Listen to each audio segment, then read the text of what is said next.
Oh, good morning, my friend. How are you doing? Skulking quietly in the corner. Yes. With his fake rosary around his neck. There's nothing fake about my rosary.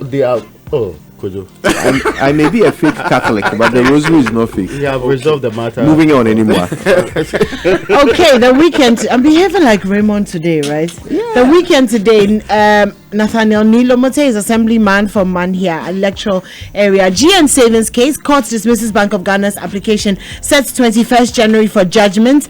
And that's it, really, for the weekend today. The Chronicle has a very nice story on the front page. Marie Peoples produce own sanitary pads. IGP joins chase of GPHAPR's killer. And the other one is that the Chronicle is announcing to the people of this republic that from next year they'll be charging 3 cedi, not 2 cedi, 50 pesos. And Animoa's favorite part is Psalm 82:2.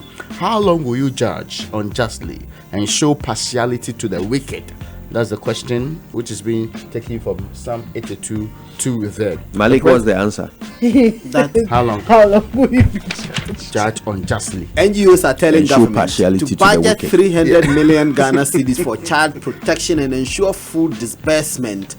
President commissions $23 million tomato factory under 1D1F. Dr. Awal supports Northern Region MPP with 30 tricycles. Those are the major stories on the front page of the Finder.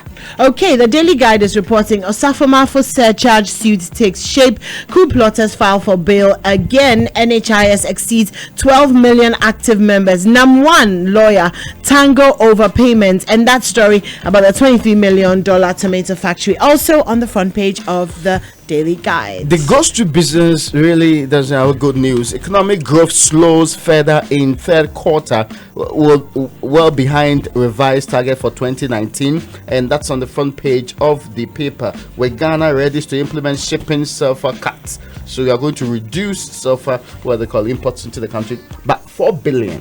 Dubai food export market eluding Ghana. So we're supposed to be cashing in on that, but it looks like we are not making any impact. Dubai foods. Yes, I said no, exporting food to Dubai. Dubai.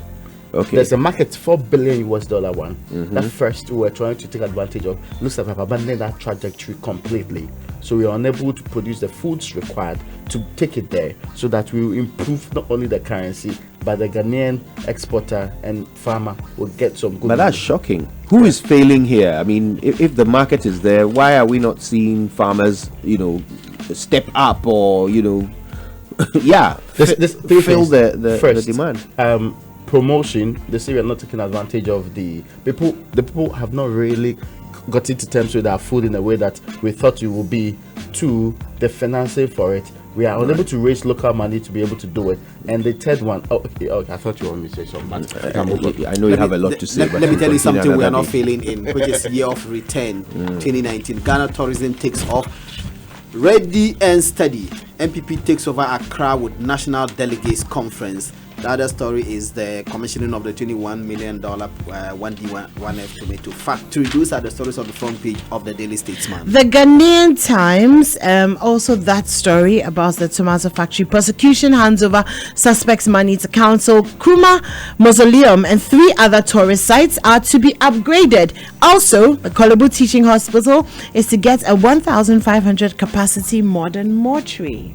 Now, the Herald is reporting this morning, Mahama meets some promises trade unions ahead of NDC 2020 manifesto. A Jubilee House blows almost 180 million in 9 months, 62 million spent on foreign travels alone. And there's one about Akufo-Addo opening the 23 million tomato factory at Shai Osudoku.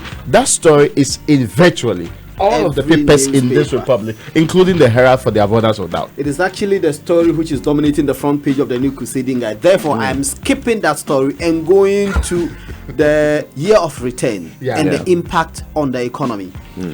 The final newspaper is reporting the tourism minister are saying that it is estimated that $1.9 billion will come into the country through the year of return.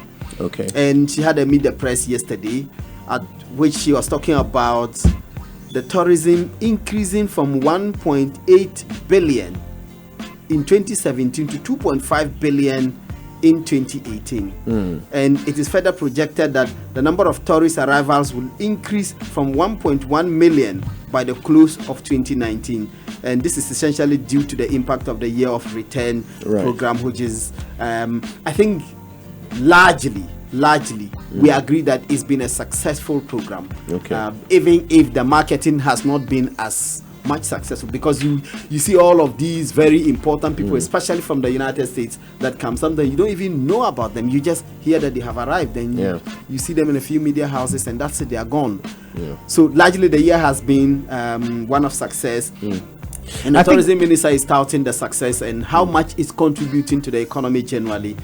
And she's talking about increases in the recorded airport travels from 237,088. That's 45% increase. And the number of days that tourists stay has increased from 8 to 10 days. That's good. That's actually very good. And I suppose that accounts for the increase from 1,000 something to 2,000, is it 2,250 or something, which is the average spend per tourist. But Kojo, I'm a bit confused. If it's 2,250, I'm looking at it around 2,000. If it's 2,000 and you multiply it by the 1 million that we expect in the country, we are looking at some 30 million. So I mean, look at it on the face of it. So I am 2,000 times 1 million. So the figure you are talking about, Kojo, is an increase from 1,862 in 2017 to a current figure of $2,589. That's per person. That's estimated per person. 2,589 times what? 1.1 million tourists. Is that the maths you're trying to do? Yeah, that's actually what I'm trying to get at. So that should give you 2.58 billion. Yes, that's what they're actually looking at here. So the 1.9 is way lower than that. The 1.9, I think they are attributing that to year of return. Yeah, I don't know how they are able to identify which aspect of tourist spending. We have something called the tourism satellite account, which the statistical service actually puts out, because you need to isolate from the various elements of GDP, transport, recreation, and hotel and all of that. You need to isolate them to be able to get that. I don't remember the last time we did a tourism satellite account. I don't see that being the basis for our calculation here. That's what confuses me when I was trying to do my own.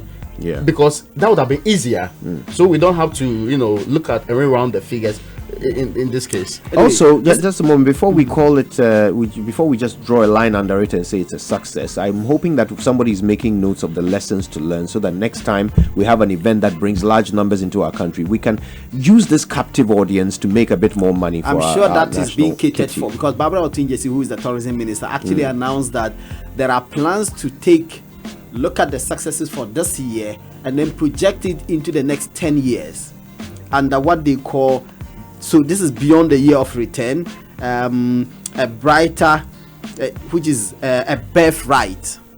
And they want to do a campaign which will continue to bring Africans in the diaspora back into the country, and that's what they are calling the restoration of the African, a decade of African restoration, 2020 to 2030. The purpose of this in the next decade is to get people to continue to come to the country and build a certain relations between Ghana and Africans who live in the diaspora. You know what? In the Green Book, there is this half paragraph where they say that tourism is responsible for $3.5 billion dollars of our GDP in 2015.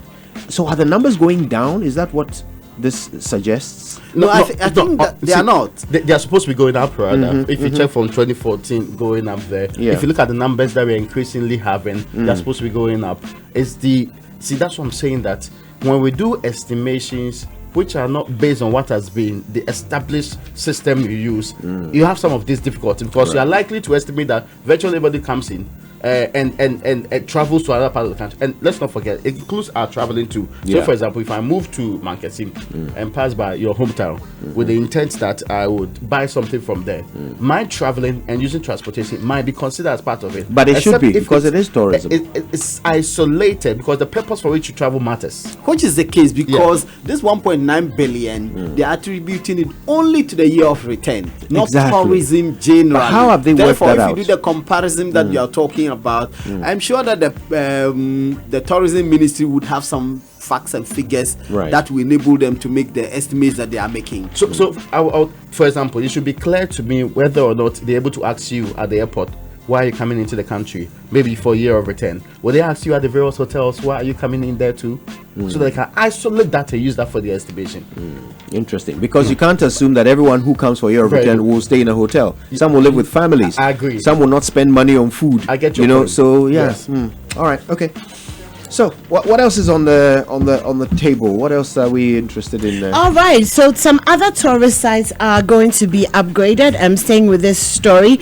These include Lake Busumtree, the Paga Crocodile Pond, the Kwame Nkrumah Mausoleum, and the Center of the World Project, the Cape Coast Elmina Castles as well. So Mrs. Oting Jesse made this when she was speaking yesterday about upgrading these sites so that they're providing quality, especially with the influx of people that are going to be coming in. So that's it. We're going to get some tourist sites upgraded. All right. Okay. Now we're joined by the Deputy Chief of Staff of the Republic of Ghana, Mr. Samuel Abu Jinapo.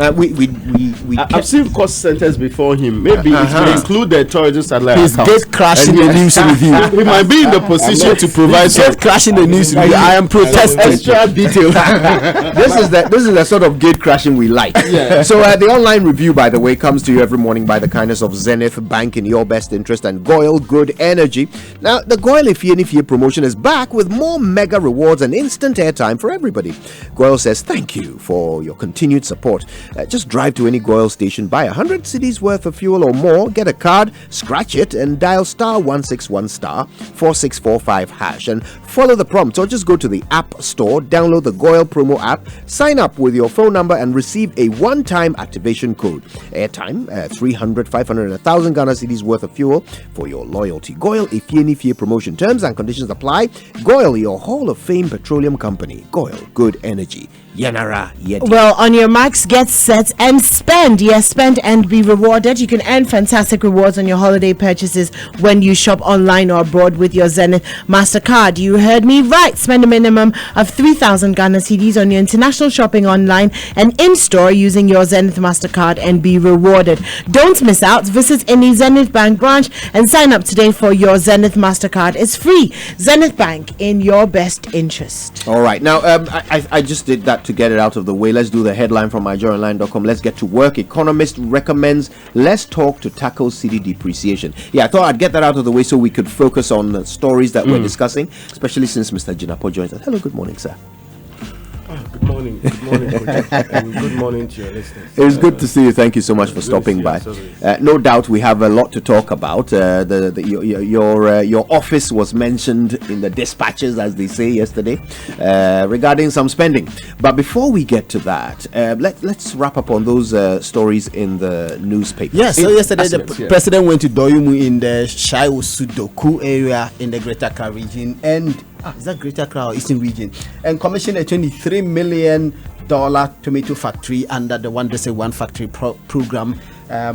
This factory actually formed part of an industrial park in that part of the country, and the president commissioned this and said this is testament of the success and the confidence that people have in the economy. The factory was built by a Chinese company. He says that this is clearest evidence and the most graphic illustration of people's confidence in bringing capital into the country. He believes that this will continue to happen, will help projecting the economy. Trade Minister Alan Chirmatin was there, and he said the transformation of the country is afoot, and many other companies will continue to make this kind of investment in the country. There are figures I will deal with which have nothing to do with factories but have to do with death. I'll deal with that after Raymond is done with a story he's yearning to do. Okay, so let's look at the economy, and the grocery business is reporting that economic growth has slowed down in the third quarter of 2019 from 5.6% to 5.4%, and this is to them a sign that there's gradually some slowdown in the economy right from the second to this particular quarter, which means that our projected 7.5 might not be possible getting to the end of the year. ISA is saying that we may at best get some 6.3 as what they call it growth rate for this year, and that of course will have impact on other sectors of the economy. There is a 1.65% reduction in the number of people killed on our roads, but that gives us no comfort. It gives us no comfort because that still leaves the figure at 2,083 commuters killed in the first 9 months of this year. Okay. The figure for the same period last year was 2,118. And that has reduced. That's the first 11 months. That's January to November. That figure has reduced to 2,083 this year, and there are discomforting figures in this. We need to make time and talk more about that. But right now, though, I can't wait to get straight to it with Mr. Abu Jinapo. Mr. Samuel Abu Jinapo is the Deputy Chief of Staff. He joins us now because, I think we have a few things we want to ask him about. These figures that have come out regarding the expenditure of the presidency, the Chief of Staff, Secretariat, and other units within the office of the president. Now, Mr. Jinapo, just before we get started, let me remind everybody that if you have questions for Mr. Jinapo, this conversation will continue after the news review, and you can call with your questions as well. We'll tell you when. But right now, though, thank you once again for joining us. And for me, I think the question revolves around the figures that have sparked some conversation. So, foreign travel costs and expenses, 62,578,224 cedis and 8 pesos. Hotel accommodation, 5.85 million. Refreshments, 1.98 million cedis on refreshments. Who are we refreshing, Mr. Jinapo, to the tune of almost 2 million cedis? Thank you very much, Kojo. And let me once again say good morning to your cherished listeners. And let me begin by saying that I need to give the background and the context in which this discussion is being held. First of all, the details you have about the breakdown of expenditure at the office of the Chief of Staff. These details are not, as some people want the public to believe, some expose of a sort or some leak out of, if you want, the presidency or some government institution. No. If you check in Parliament, you will see that in the past until 2019, the way or the manner in which the presidency reported its expenditures, and I have a copy here, I can leave it with you. It's always been on broad terms, or if you want, broad headings. So you will have, for instance, Chief of Staff Secretariat releases so much, expenditure so much, and then it's left there. It is in this 2019 that this presidency and this office of the Chief of Staff, in adherence to its commitment to transparency and good practices, furnish Parliament with a detailed breakdown of how expenditures have been carried out in the year 2019. So it is the presidency of the Chief of Staff's office which voluntarily gave out these details with all these breakdowns, which some of which you've referred to. So it's not an expose, it's not a leak, it's actually in accord with the tenants and the commitment to transparency. Now, having said that,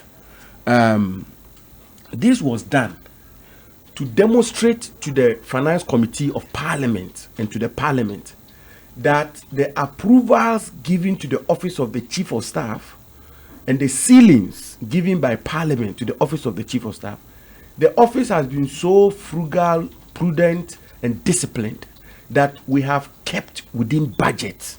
As you know, the matter of government institutions or the public or the public institutions or the state overspending its budgets is a major issue for the country, and we've all been talking about it, particularly when it comes to the Chief of Staff's office. And so this was done to demonstrate to the Finance Committee during the budget hearings that, look, the amount you approve for this and that, we have stayed within the budget that you approved for us for the fiscal, for the budget year of 2019. That's point number 2. Point number 3, Kojo. The various expenditures which you talk about, you must be very familiar with the budgetary process in Parliament. When the Finance Minister presents the budget, the various cost centers, in this case, the cost center of the cost center being the Chief of Staff's office, will appear before the Finance Committee and justify or defend the ceilings or the allocations which has been made to the cost center or that office. The Finance Committee has the mandate by law to interrogate the ceilings or the budget. In some occasions, they will reduce the budget. They will say foreign travels, you are expected to spend so much, we think it's too much, bring it down. Or in some occasions, they take the view that we think this is not sufficient to execute the mandate of your office and therefore increase it. Yes. So these expenditures, these are budgetary allocations approved by the Parliament of Ghana and approved by the Finance Committee of the Parliament, of which Honorable Atufosin is a ranking member. So the amount you quoted, 60 million for this, that for that, that for that. In 2018, sometime November, December 2018, I led a team to the Finance Committee of Parliament, at which forum the Finance Committee had a mandate, the legal mandate, to say, we don't think you should spend so much on foreign travels. We don't think we should spend so much on hotel accommodation. So we are slashing it by half, or we think that it is too little to execute the mandate of your office, so we are increasing it. So the Finance Committee and Parliament approved it. Now before they do, go ahead. I was just going to say, that's exactly where I'd like us to hold this conversation, with the statement that Parliament approved it. Because when we come back, we will get into the details and get you to explain to us particularly what was approved by Parliament. That's all to come. Stay with us. Coming up in just a moment, though, is the BBC News.